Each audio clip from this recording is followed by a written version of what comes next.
Bueno, egunon guztioi, badirudi jendea dagoeneko konektatuta dagoela, beraz uste dut has gaitezkela. Ni Eba Alonso Pele naiz, BC3ko ikertzailea, eta zuekin gaur hemen egotea emakumeen eta zientziaren eguna ospatzen plazer bat da niretzat. Dakizuenez gaurko saioa euskaraz izango da eta 45 minutu inguruko iraupena izango du. Eta, bueno, saioaren egitaragoa geroago azalduko dizuet, baina lehenik eta behin gure zentroa BC3 aurkeztea gustatuko litzaidake. Vale, a ber, hau, uste dut ez doala.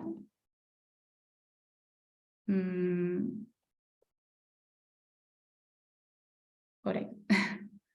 Bueno, BC3 Euskal Herrian eta bereziki Leioan kokatutako ikerketa zentro bat da.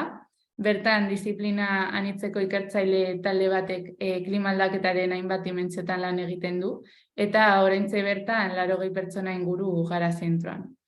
BC3 duela urte batzuk genero berdintasunarekin eta emakumeentzako bidezkoagoa den lan ingurumen bat sortzeko konpromezua hartu zuen, eta konpromezu horren lehen emaitzak taldearen osaeran izan dela aldaketan ikus daitezke, ez? Dagoeneko, duela urte batzuk, a ber, uste dut ez da, bale. Duela urte batzuk emakume gutxiago zeuden eta gehien bat piramidearen behaldean kontzentratuta zeuden, baina gaur egun emakumeak maila guztietara iritsi dira. Eta, emakume asko ditugu ikerketa oso garrantzitsuak burutzen.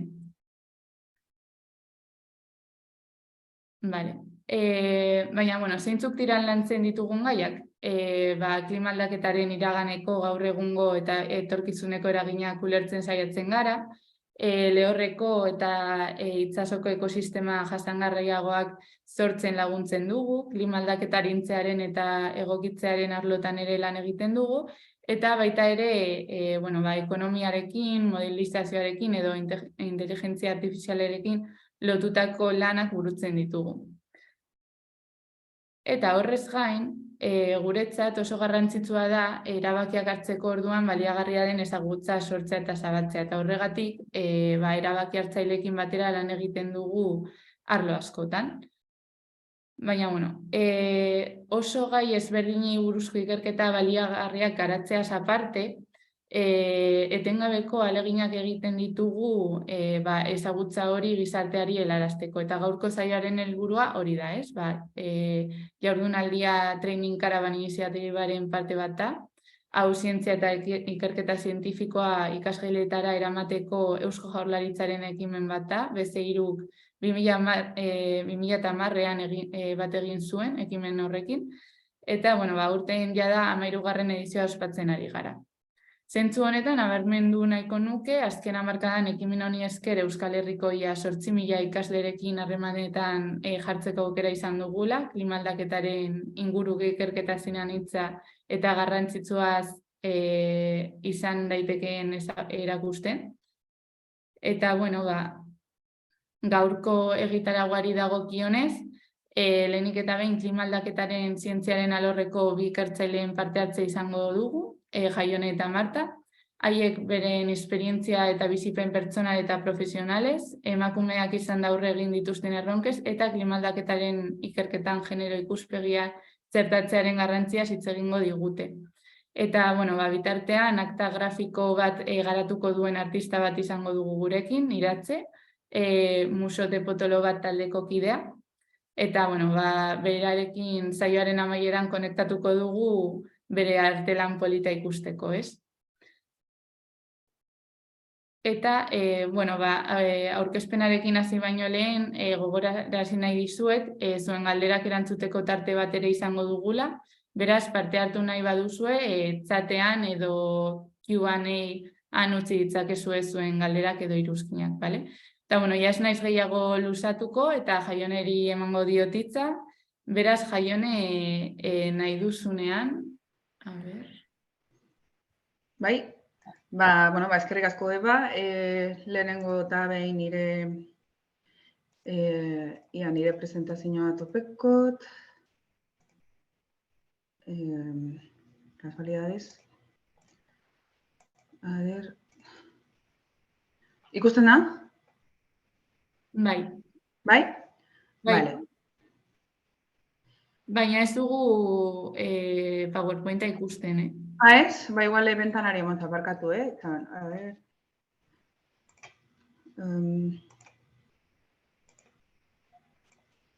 Orain bai. Orain bai. Orain bai? Vale, hartu. Bale, ba, lehenengo eta behin eskerrik asko, aktibitate honetara animatu zarien ikastetxe guztizeri. Eta, bueno, baina zuzetuko, ni Jaione Ortidez aratenaz, arkitekto urbanista eta ikertzaienaz. Egia esan ez daratez horren beste urte zientzia munduan, ni egia esan mundu teknikotik nator, baina, bueno, oin 4 urte egingo ditut zientzia munduan, eta egia esan, naiz eta nik hasikeran inoiz ez imaginatu nire burua zientzialari bezala, konturatu naiz bideak eraman hauen toki hori, oso gustokoa dekotela. Eta, bueno, naiz eta mundu teknikotik etorri, bai ingenieritza eta arkitektura mundutik, zientzian gertatzen diran gauza bardinak ikusi dutut, bai mundu akademikoan eta bai mundu profesionalean. Normalean, goi mailako postuetan dauden pertsonak, edo zuzendari arloetan gizonak izaten dira, bai mundu teknikoan eta bai zientzialarien munduan ere ikusi ditut, ezta? Eta emakumeak egon diran momentuetan, emakume horiek momentu bai lan batzuetan invisibilizatu egiten dira. Ez dute horren beste botere gizonek duten bezala. Eta estereotipoak direla eta bai mundu teknikoan obren mundua edo zientzialarien munduan izango litzatekena el trabajo de campo, ez da, naturan ibiltzea, beti gizonezkoei esaten diete, gizonezkoentzako lanak imaginatzen dira, eta hori ez da egia, ez da, emakumeak obran aritzen diren emakumeak ezagutzen ditut, eta munduan naturan data bilketan ere ibili diren emakumeak ere ezagutu ditut. Beraz, lehenengo eta behin, honen arrazoia estereotipoak dira eta aurre iritziak. Guk pentsatzen dugunean, zientzialari batean, pentsatzen dugu gizonezkoa dela, zuria, nagusia, bikaina, arraroa, bakartia eta gehien bat frikia. Eta estereotipo honek direla eta gertatzen da privilegioen gurpila. Gurpilo hau ikusten duzuen honetan, hainbat eta barura joan, ikusiko duzue zeintzu diran mundu akademikoan eta mundu teknikoan privilegio duen pertsonak. Normalean dira gizonezkoak, heterosexualak, ingelesez arituak, zuriak, argalak, aberatsak, nagusiak, neurotipikoak, eta eurek arrakastatsu izateko aukera gehiago dituzte emakume arrazializatu edo homosexual batekin konparatuta, ezta? Orduan, ulertu behar dugu zientziak ez duela generorik eta ez izeteko modu finkorik, zientzia oso erraldoia den mundu bat da eta arlo eta ari ezberdin asko ditu, beraz, zientzia oso anitza da, eta gure ekosistemen osasuna, gure ekosistemak osasungarriak izateko aniztasuna beharrezkoa da. Eta zientzia munduan ere, aniztasuna behar da zientzia osasuntsu bat izateko, ezta? Eta gizarte osasuntsuago bat.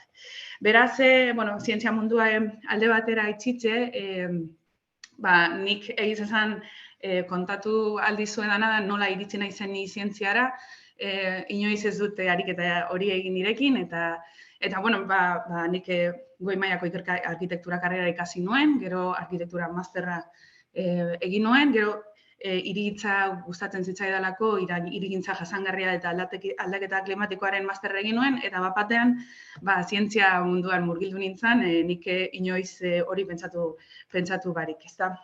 Nik Gernikarra naiz, gero Bartzelonan ikasteko aukera izan nuen, Bartzelonako Unibertsitate Publikoan, horrek Mexikora eraman ninduen 2 urtez, nire karrera bukatu nuen, eta aukera izugarri bat izan nuen Txinara joateko, nire azkenengo masterreko urtea egitera, izugarri ikasi nuen, bai txineraz eta bai hirigintza arloan asko ikasi nuen, eta gero Bartzelonan lanpostu lanpostu batek itxaron ninduen, beraz Bartzelonara bueltatu nintzen.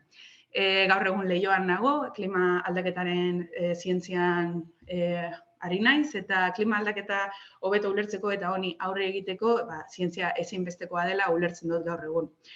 Niretzako BC3, gure ikerketa zentrua, asko gustatzen zait oso anitza delako, eta zientzia aniztasunetik ulertzen duelako, eta ulertzen badan aldaketa klimatikoa oso anitza den arazoa denez, aniztasunetik bakarrik aurkituko dugu horren konponbidea, ezta.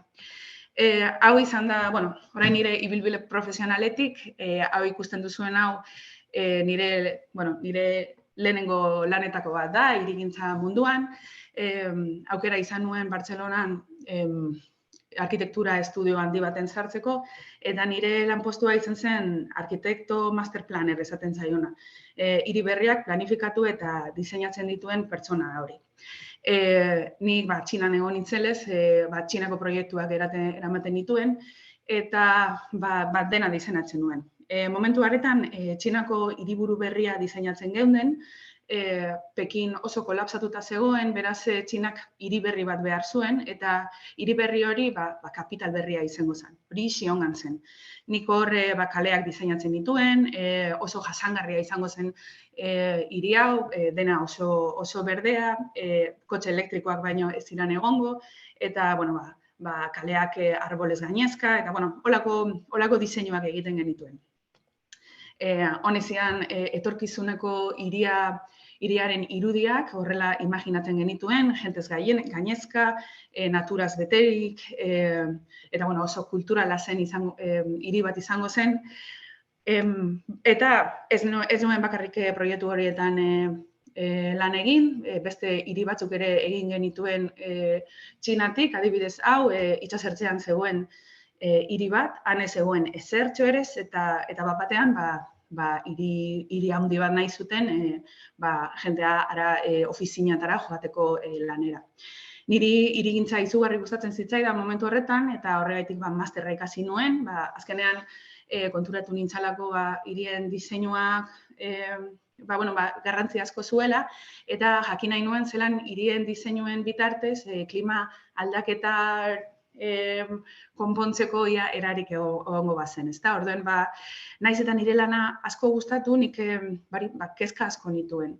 Eta kezka horiek ziren, zenolakoak ziren leku horiek gure marrazki eta diseinotako hiriak agertu baino lehen.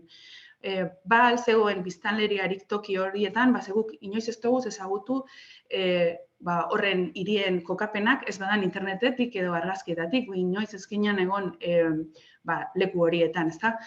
Herri edo herritarrik inoiz egon alda, ez dugu jakin, eta Txinak jadanik zituen hiruak ikusita, zergatik zegoen milioika pertsona mugitzeko behar izana.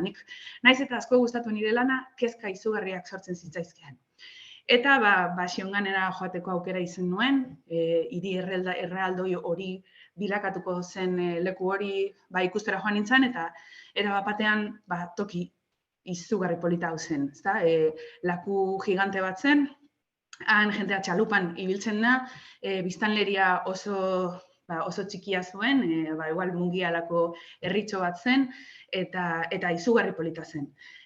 Antza denez, Txina erdialdeko herri txiki bat zen, eta oso famatua zen bere ondare natural eta lakuengatik. Txinako hiriburu berria guk sortzeko ezeguneak lehortu egin behar genituen, eta biztanleria izugarria mugiarazi behar genuen han hiri bat sortzeko. Orduan, zer izan zen lehenengo egin zutena, abiora handiko tren geltokia. Ikusi alduzu arraro gelditzen zen, olako 10.000 pertsonako biztanleria zuen herri batean, olako geltoki izugarria ikustea, ezta? Beraz, 2019an hau dena gelditu zen, Txinan agertzen da COVID-a, eta COVID-ak hirien inguruko ikerketa asko sortu zituen momentu horretan. Gaur egun hirigintza ulertzeko era guztiz aldatu da. Eta Txinak ere proiektu honek geldiarazi egin ditu berriz pentsatzeko zein zen hirigintza modelu hori, behar zuten hirigintza modeloa. nik oraindik kezka gehiago nituen, eta bueno, norbaitek esan zidan hori pentsamentu kritikoa zela. Eta hori zela lehenengo pausua zientzia mundura sartzeko, pentsamentu kritikoa. Nik nire kezkak orain COVID-arekin zerikusia zituen. Zelakoa zen COVID-a eta hirien arteko relazioa, zein da hiriek dekien osasunangan dekien inpaktue, eta zelako relazioa dekie aldaketa klimatikoak hirigintzak eta gure biztanleriaren osasunek. Eta azkenean galdera horreri erantzuteko zientzia munduan sartu nintzen, eta hirigintza eta aldaketa klimatikoaren zientzian munduan sartu naz BC3-en, arlo horrek arlo horrek erantzuten saiatzen naz egunero, eta konturatu naz oso beharrezkoa dela zientzia hori. Azkenean munduko biztanlerizen 50% hiriguneetan biziko da, eta hemendik eta 10 urtera 70% izango da. Hiriek planetako lur masaren 2% baino hartzen ez badute ere, berotegi efektuko gazen isurketen 70% sortzen dute, eta hiriek presio handiz eitzen diet baliabide naturalei, eta horrek hiri eta hiri inguruko pobrezi mailak handitzera ekar dezake. Beraz, hirigintzan inguruko zientzia oso beharrezkoa da. Eta ez bakarrik hori, aniztasuna da beharrezkoa. Bai zientzia eta teknikoen artean, bai emakume eta gizonezkoen artean, bai inguru natural eta urbanoen artean, anitzak izan behar gara oso anitza den arazo bat aldaketa klimatikoa hobeto ulertzeko. Eta, bueno, hori zen, eskerrik asko. Mila esker, Jaione, zure aurkezpenagatik oso interesgarria izan da. Galderaren bat badaukazue Jaionerentzako, mesedez, utzitzatean eta gero erantzungo ditugu, baina orain Martari emango diotitza bere aurkezpena egin dezan, beraz Marta nahi duzunean. Vale, mila esker Eba, eta egun on guztioi, ikusten nahi izaten guztioi.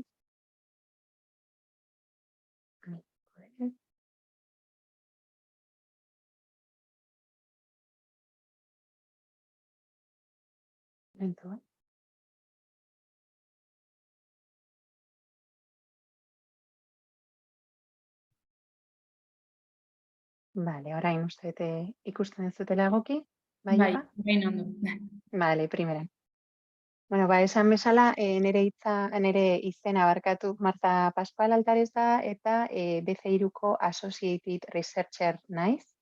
Jaione moduan BC3n lan egiten dut, baina nire ikuspuntua pixkat ezberdina izango da, ni ja 13 urte daramatzelako zientzilari bezala eta ikertzaile bezala mundu honetan. Eta horregatik, hemen entzuten nahi izaten mutil eta neskei zientzia zer dan, eta zientzian nola sartu eta zertarako baliogarri dezuten adieraztea gustatuko litzaidakeen ere aurkezpen honekin. Horretarako, hitz egingo dizuet pixkat zientzia zer da eta nola bilakatu nintzen ni zientzilaria, zertan egiten dut ikerkuntza, eta pixkat, zientziaren ezagupen hau zuen barruan sustatzea gustatuko litzaidak. Berez, zientzia gaur egun nola ikusten dugu, ez? Zientzia da gure munduaren ezaguera izatea. Horregatik, ezagutzen ditugun hutsune horiek betetzen ditugu zientziakin. Ezaguera berriak hedatzen ditugu gure ikerkuntzakin barkatu, eta sustatzen duguna edo saiatzen gana bilatzen da ezaguera sistema berri bat hau hedatzea eta adimen irekia izatea, ez? Esan duana Jaionek open-minded izatea eta adimen ireki bateatikan gure ezaguera sistema hau sortzea. Azkenean, gu gaur egun bizian munduan informazio zinguratuta gaude, gizarte honetan nanosegunduero informazio berria sortzen ari gera, eta munduaren ezaguera hori nola aldatzen den eta nola moldatu behar ditugun ezaguera sustatzen jarraitu behar dugu zientziakin. Zientzilari batek, azkenean niretzako zer dan galdetzen diatenean da detektibe bat izatea bezala esango nuke. guk zientzilariek galdera asko egiten ditugu geure buruari, gure inguruan ikusten ditugun gauzei, eta galdera batekin hasten dugu, eta galdera horri norbaitek erantzuna topatu dion ala ez ikusten dugu. Erantzun hori topatu ez badiote, azkenean gu sortzen duguna da hipotesis edo teoria bat, ez? Galdera horri erantzuna ahal izateko. Eta gero, egiten duguna da, topatu, galdera horri erantzuteko, evidentziak edo frogak nola egin ahal ditugu, egiten ditugu esperimentuak, egiten gera kanpora gauzak ikustera, jendeari galdetzen diogu. Eta azkenean guzti horrekin gure teoria egiaztatzen saiatzen gea. Irudi honek erakusten dion bezala, azkenean galdera pilo bat ditugu zientzilariek eta pertsonak orokorrean, eta teoria asko. Ikusten dezuten ez hemen, teorian kutxa bete-beteta dago, eta gero azkenean frogak edo emaitzak gutxiago lortzen ditugu. Honekin, gustatuko litzaidake zeuei erakustea, zientzilari batek izateko izan behar dituen ezaugarri, trebetasun edo jarrerak. Nire kasuan adibidez, beti nengoen galderak egiten neure buruari, nire inguruari buruz, eta jonek egin bezala gauzak batzuk arraroa somatzen ditun, ez? Hoi esaten dute, hori dela, pentsamendu kritikoa Jaionek esan duen bezala, ez? Kritika neukan galderak egiten ditun eta galdera horiei erantzuna topatzea gustatzen litzaidan. Horregatik azkenean, erakutsi nahi nizuen irudi hau, ez? Adibidez, gure bizitzan jarrera hau eduki aldegu. Ikusi aldegu makiltxo bat, makiltxoa ikutu, eta, korrientea ematen dugu, ez? Eta korrientea nabaritzen dugun momentuan bi aukera ditugu, bi jarrera. Batzuk, ume txikiek bezala, korriente hori surnatu eta gero, zango lukete, makilak ezin ditut ukitu. Makil hau, edo munduan dauden makil guztiak. Eta orduan, gure jarrera izango litzateke, makilak ez ukitu, korrientea edo kalambria ematen digutelako. Zientzilari batek, edo pentsamendu kritikoa ukiko luke batek, makila ikusi eta pentsatuko lutie. Eta hau, beti gertatzen alda makila ikutzen detenean. Eta esku batekin ikutzen badet, besteakin, hankakin, eta ikutzen detenean saltoka baldimanago, berdina somatuko alnuke, egian, momentu honetan, ez zientzilari izatea galdera konkreto honengatikan, esan oso interesgarria izango, azkenean kalambre pilo bat hartuko genituzke. Baina, hau da, pentsamendu kritikoa eta zientzilariak edukiko luketen jarrera bat egoera baten aurrian. Zuei ikustarazteko pentsamendu kritiko hau nola lantzen dut. Niri pusleak egitea eta adibinantzak eta horrelakoak egitea hiloa gustatzen zait. Orduan, gustatuko litzaidake paper bat edo arkatz bat edukiko bazenute 9 puntutxo batzuk margotzea eta saiatzea 4 linea zuzenekin puntutxo hauek elkarraztea. Orduan, egin ahalko genuke, zakit hemen zanak elkartu, eta 4 marratxoekin elkartzen bagenuke, elkartuko bagenuke, erdiko agian ezin izango genuke elkartu. Orduan, 2 segundo emango dizkizu eta saiatzeko, eta emaitza emango dizuet.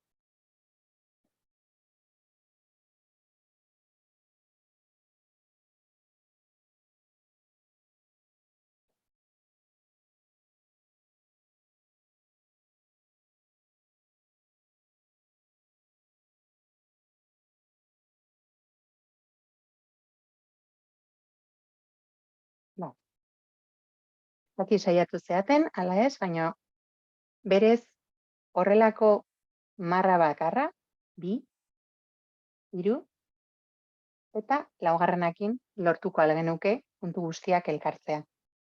Hemen ze ikusten dezute, bazkenean marrak elkartu dituztele puntuak, baina marrak irten egin diala. Ni inoiz ez dizuete esan, marrak elkartu behar dituzutela, pintxatuta, 4 puntutxo hauek elkartuta daudela karratu batian, ez? Baina gure batzutan, gure pentsamendua karratuetan dago oinarrituta. Eta pentsatzen dugu karratuetan. Eta karratu horietatikan irten bargera gauzak asmatzeko eta gauzei erantzuna topatzeko. Horregatikan, hau esaten da ingelesez, thinking outside of the box. Gu, karratuak ditugu gure buruan eta gure pentsamenduan, eta pentsamendu kritikoaz atera algaitezke alde horietatik. Beste ekintza bat, adibidez, nik esango nizuen marratxo bat hau margotu detela eta txikiago nahi detela egin. Eta ezin dituzue marratxoaren ertzak esabatu, txikiago egiteko. Nola egingo zenukete? Ez dakagu magia, ezin dugu marra txikiago egin, ezin ditugu ertzak esabatu. Baina beste marra bat alboan jartzen badiogu, orain guk geneukana txikiagoa ikusten dugu. Honi perspektiba ditzen zaio.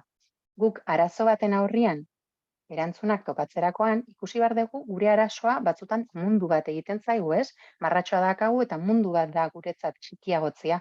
Baina kanpoko arazoekin ikusita, perspektiban, kontekstuan, lortu aldegu erantzuna topatzea edo emaitza topatzea guk nahi degunari.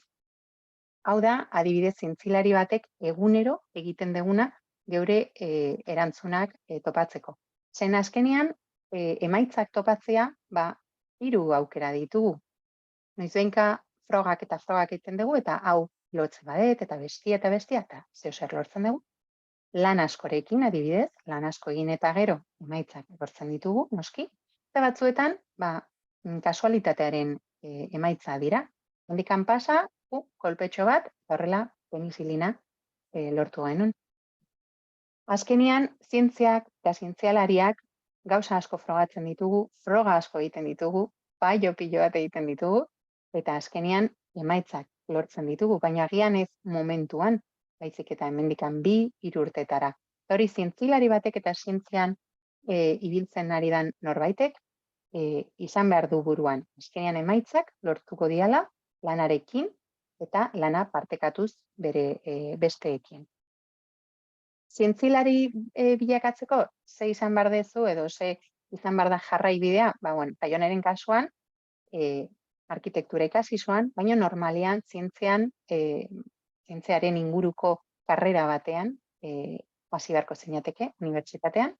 Unibertsitatean erakutsiko zuten ikuspuntu handia, gero espezializatu egiten zea gai batian, eta gai horretan galderak egiten dut zeure buruari. Lehenengo galdera izango zen masterreko tesian erantzunalko zenukena, eta gero, imaginau, galdera horri edo galdera multzo horriei, galdera gehiago dituzula zeure buruan. Orduan da, doktoradutza egiteko momentua. 4 urte pasatzen dituzu, erantzuna topatzen eta galderioi erantzuta topatzen. Eta azkenean, 4 urte horiei eta 4 urte horiek eta gero, doktoradoa lortzen dezu, edo doktoradutza, eta zientzilari bihartzea. Eta ja, hemendikan aurrera, kapasazea, beste gaia jorratzeko, beste gaiei erantzuna topatzeko. Nire kasuan, zeuek bezala, jaio nintzen, Donosti nire kasuan, ikastolara jo nintzen, institutora, Usandizaga institutora, eta ikasi nuen biologia Madrilen, Universidad Complutensen. Azkeneko urtean, Madrilen, bakizue batzuk Erasmus hori egiten detzutela, nire kasuan, unibertsitate konkretu batera nahi nuan jun, eta etzagon Europan, Erasmus normalean Europako unibertsitatera joten zate, baina galdetu nuan unibertsitatean, Europa etzan beste lekure batera unalko nintzateke, eta pizka saiagoa izan zen Erasmus bat lortzea baino, zen, harremana unibertsitate horrekin sorteo bardezu, papereoak, ez dute, baina ni benetan nahi nun Tasmaniara joan dela, Australian beko aldian dagoen irla horretara. Unibertsitate konkretu batera zenan erakusten zizkiaten, nik ikusi eta ikasi nahi nituen gauzaz. Azkenean lortu nuen, eta Tasmaniara joan nintzen ere unibertsitateko azkeneko urtia. Gero, bueltatu nintzen eta egin nuen master bat, Europako herrialde askoetatikan eraman ninduena, eta master horrietan lehenengo galdera egin nuen ze ikertu nahi nuaren galdera.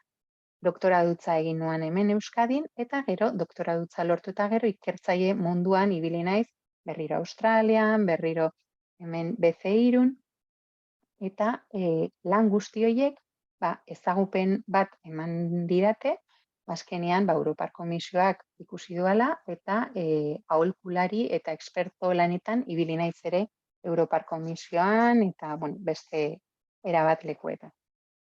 Zientzilari bezala mundua ikusi aldezu eta munduan ikusi zuke akasun galdera horri bestiek nola erantzuten duten eta nola aztertzen duten galdera horri erantzuna emateko.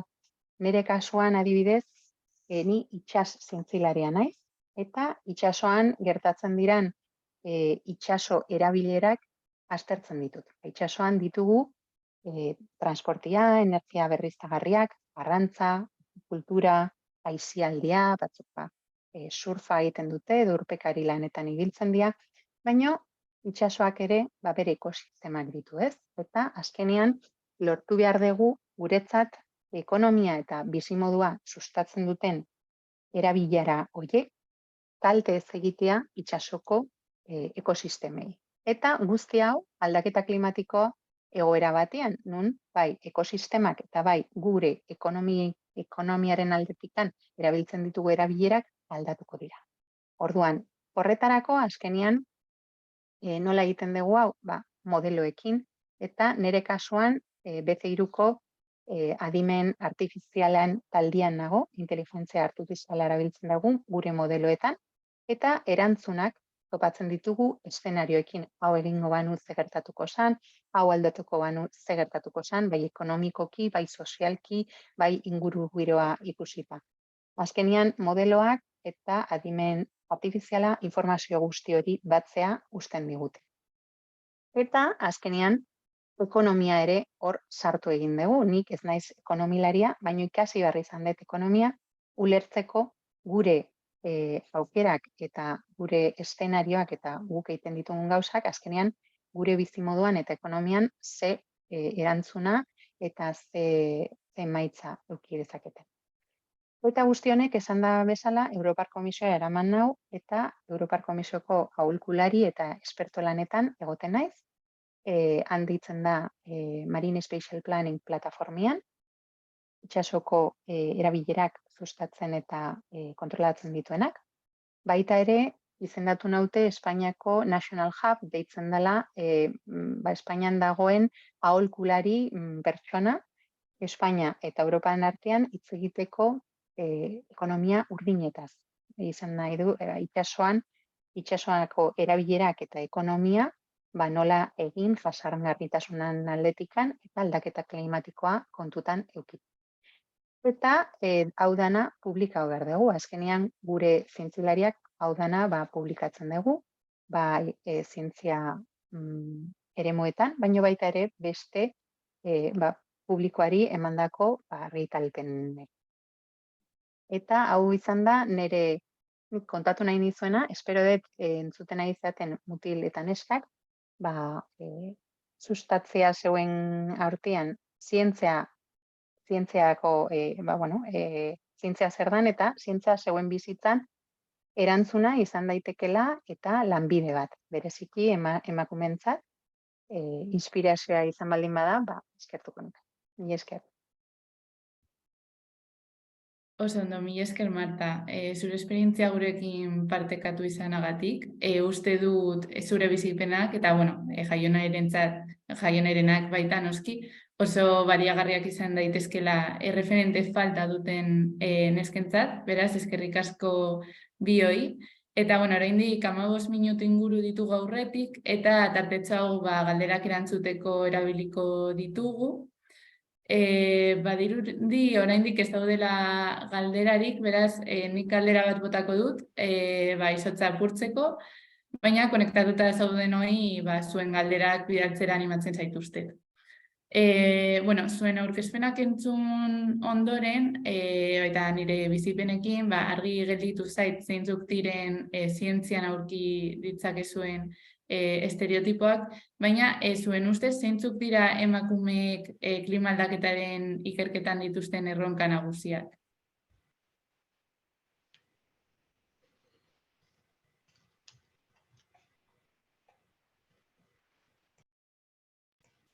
Nahi duenak erantzun dezala, edo Jaione.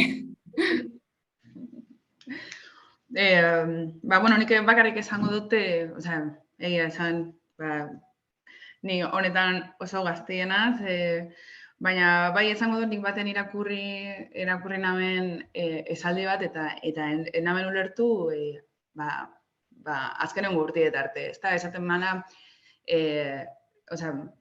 revoluzioa feministia izango da edo ez da izango.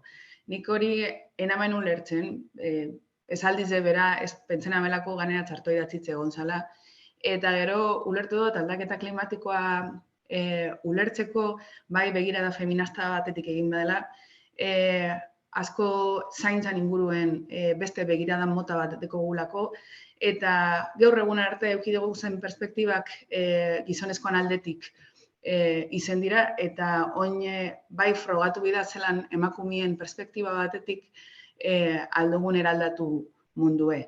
Horregatik ulertzen dut, hori konponbide feministia izango da edo ez da izango. Azkenien beste modeloa bai ezagutzen dugulako, baina emakume ona ez dugulako ezagutzen, ezta? Eta argi da zaintza mundu honetan emakumeek dakigula zozer gehiago gizonezkoa baino. Ez dakit askorik esan baten, baina niretzako zientziak erakutzizten erreflexio bat benetako zaintzen perspektibatik eta bai emakumeen perspektibatik bakarrik ulertu aldala gaur egungo arazoa.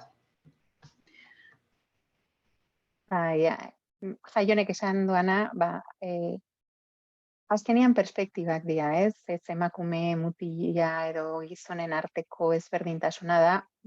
Geroz eta perspektiba gehiago eduki arazo baten aurrian, erantzun anitzak edukiko aldituzu eta erantzuna, epizkat, digamos, errealitatera gerturatu altzea, ez? Ahalik eta hoberen. Gure kasuan adibidez, nik ez dut hainbeste esperimenta hau emakume izatekotan murrizketaren bat edo kasu honetan ezan daiteke nire kasuan ez da esperientzia hori izan, baizik eta denei hitz egiten ustea eta perspektiba horiek barneratzea erantzunen aurtean. Bai gustatuko litzaidake erantzutea txatean dagoen galdera horri, adimen espezialak eduki behar dituzun honetara dedikatzeko, ez? Hori izan da, gehienetan galdetzen zizkiaten gauzak, ez?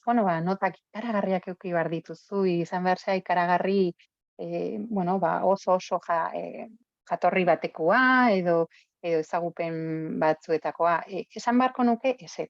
Azkenean niretzat nik ikusi detena esperientzian eta nire lankideekin da, jakin mina izatekotan edonor zientzian ibili daitekela. Bai, egia da, zientzia gaur egun ingelesez egiten dela. Orduan, ingelesa menperatzea, eta gero, Jaioneren kasuan Txina funda, suposatzen dut txinatarra eta beste hizkuntza batzuk bidaiatzen desunean bezala, baino, ingelesa menperatzea eta ondo menperatzea, noski, elkarrizketa hauek eduki alizateko beste munduan ibiltzen dian ondiekin. Eta jakin mina, kuriositatea, ikaragarria eta beti galderak egitea. Zenbat aldiz klasietan irakaslea galdetu dizue zeuei galderen bat aldago eta isiltasuna egiten da klasean edo izten geha liburuen artean gure burua izkutatzen.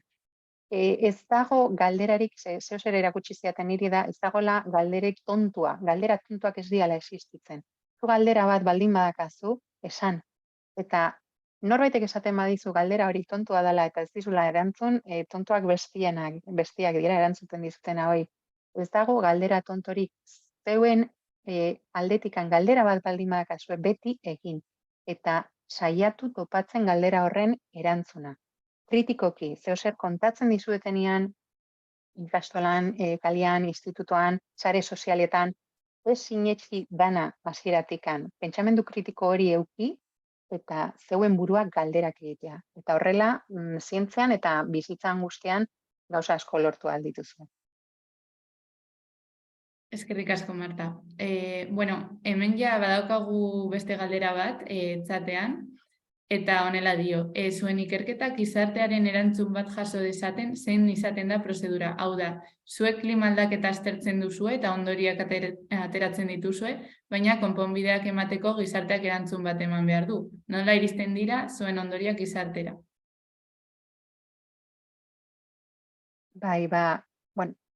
Nire kasuan, justo galdera hori egin nuen, orain dela 5 urte, zientzian gauza asko ari ginen ikertzen eta emaitza batzuk lortzen, baina azkenean, informazio hau gizarteari etzan iristen, gizartearen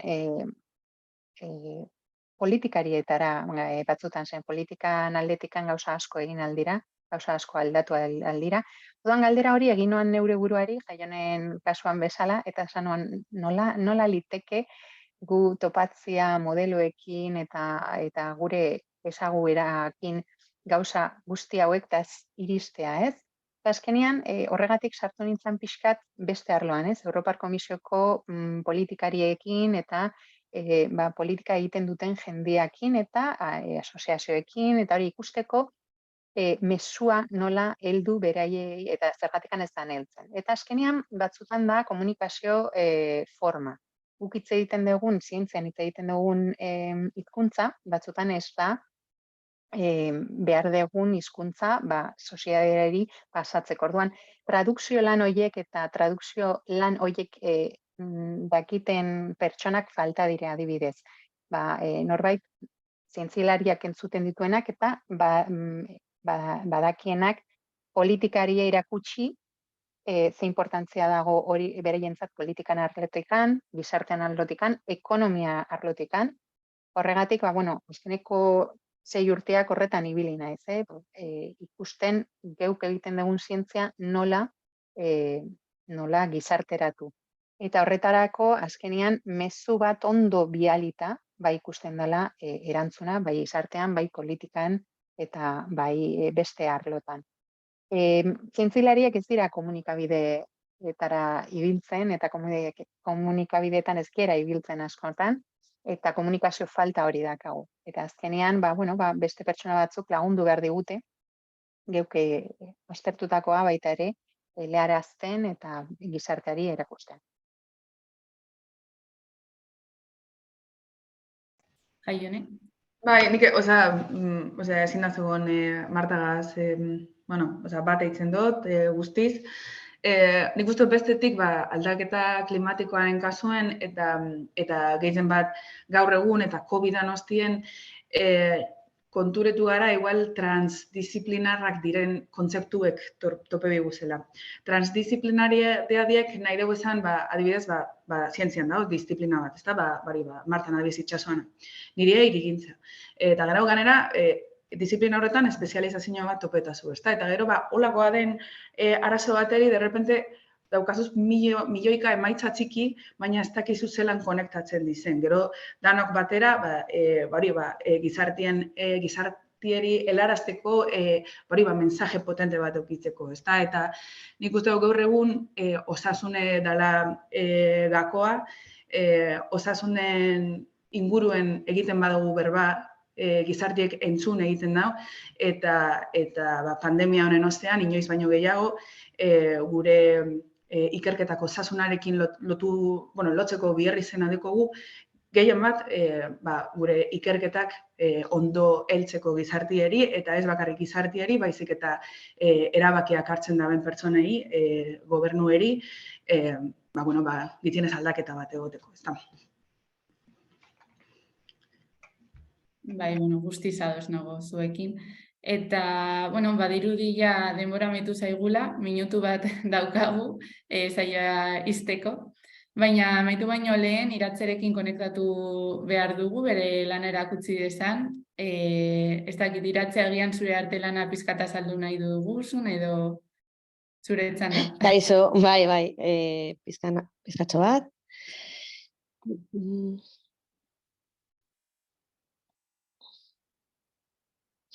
Hemen daukagu ikusten duzue? Ez. Ez, a ber. Konpartitzen ari da, a ber. Ez da ikusten? A ber.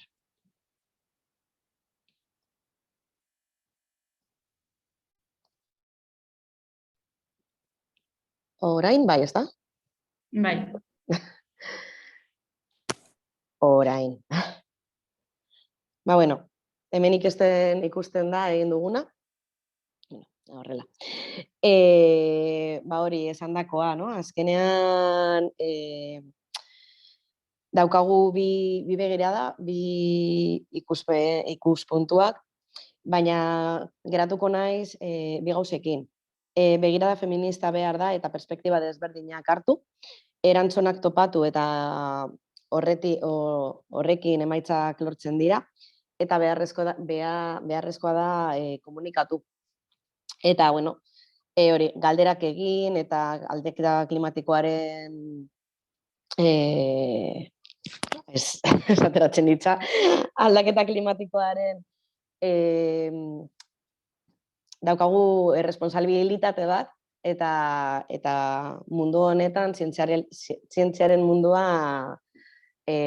importanteena, hori, investigatzea eta azkenean hori gauzak ondo egin. Eta hori, mezu hau, zientzia ez dauka generorik importanteena izaten da. Eta hori? Bueno, mila esker, irakasleetan oso itxura ona du, eta uste dut saioaren ideia nagusiak oso ondo laburbiltzen dituela. Jakinarazi nahi dizuet, artelan hau laizter partekatuko dugula gure webgunean eta sare sozialetan, beraz gero, nahi izan ez gero, arreta gehiago sastertzeko aukera izango duzue. Saioa itzi baino lehen, badaukagu azken galdera bat, txatean, eta hauxe da, ez? Ikasle batzuk galdetzen dute ea presioarengatik ala beste arrazoiengatik zientzia mundua ala lana ustea pentsatu duzuen.